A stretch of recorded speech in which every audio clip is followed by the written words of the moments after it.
All right, let's dive right in. Today, we're tackling a really fascinating question. What does the Quran itself actually say about its relationship with the earlier scriptures, the Torah and the Injeel?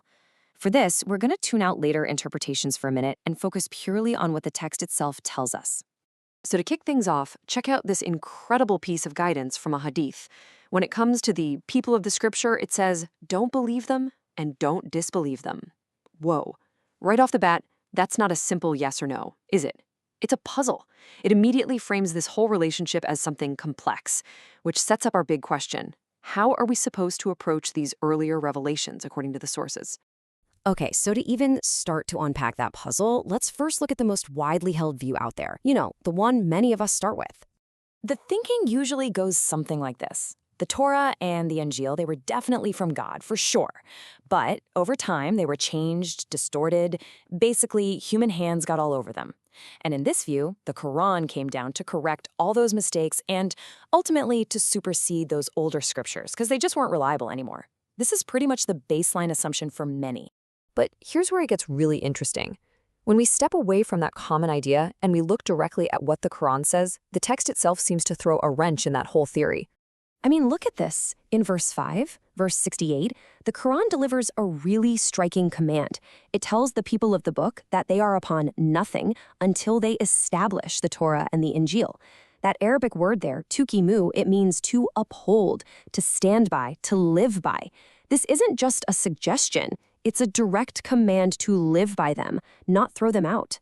And this, right here, is the central paradox. Verse 543 even asks this incredible rhetorical question. Why would you come looking for judgment from anyone else when you have the Torah, and in it is the judgment of Allah? The text is basically saying, hey, the answer is right there in your hands. So you got to ask, why would the Quran command people to uphold a book if that same book was supposedly hopelessly corrupted? It doesn't quite add up. All right, so how do we solve this? Well, like any good investigation, we have to look at the evidence, the specific words the Quran chooses to use, and, just as important, the words it very pointedly doesn't use. This slide just lays it out perfectly. On one hand, the Quran calls itself a musaddaq, again and again. It means a confirmer, a verifier of the truth that's already there. And get this, that's the exact same word used to describe the Injeel's relationship to the Torah. It's like a chain of confirmation. But then you look at what's missing. The word nask, which means to cancel, to abrogate, to wipe the slate clean, is never, ever used by the Quran in relation to the Torah or Injeel. And it doesn't stop there. The text keeps building this bridge with a really consistent vocabulary. The Torah is said to have huda and nur, guidance and light. The Injeel is said to have huda and nur. And what does the Quran say it has? You guessed it, huda and nur. It's like the text is drawing a direct line between them, putting all three in the same league, describing them with the very same divine qualities.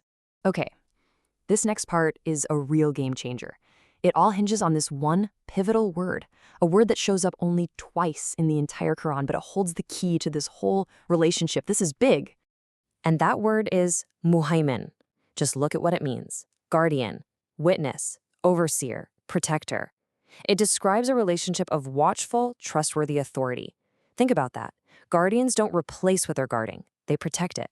And here's how we know this is a big deal.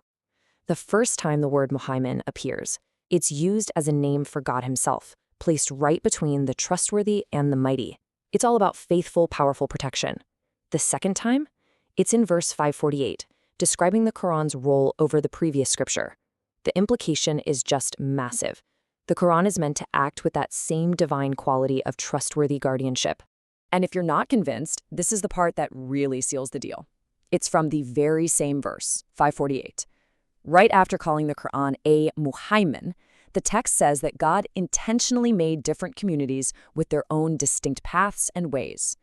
Now, if Muhaymin meant replacer or superseder, saying that in the very next breath would make absolutely no sense, right? The verse's own logic points away from cancellation and towards something much more interesting.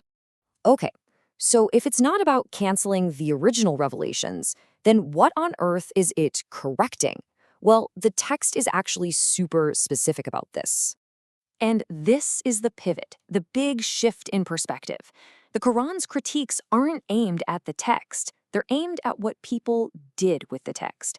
The focus shifts from a corrupted book to corrupting behaviors. The Quran, then, acts like a corrective filter. So let's break it down. What does it criticize? Concealing the truth. Writing stuff down and saying, hey, this is from God when it's not. Shifting words from their proper context. This is called tahrif, and it's more about twisting the meaning than changing the words. Forgetting parts of the message, mixing truth with lies, and elevating human scholars to the level of God. See the pattern here? Every single one of these is a human action. The problem isn't the original guidance and light, it's what people did to it. So when you put it all together, the role of the Quran as a Muhaymin becomes crystal clear. It's a three-step process. First, it confirms the original core message of guidance and light. Second, it filters out all the human stuff, the additions, the misinterpretations. And third, it protects that essential continuous thread of divine revelation that runs through all of them. So, what we're left with isn't a picture of replacement, it's a picture of restoration. It's about careful repair and preservation. The Quran, based on its own language, doesn't come to erase what came before. It comes to act as a guardian, to uphold the integrity of one single continuous story. And that's what I want to leave you with. If we take the Quran at its word, if its role truly is that of a guardian, what does that mean for how we think about a shared story of revelation today? What could that change about the conversation? It's definitely something to think about. Thanks for joining me.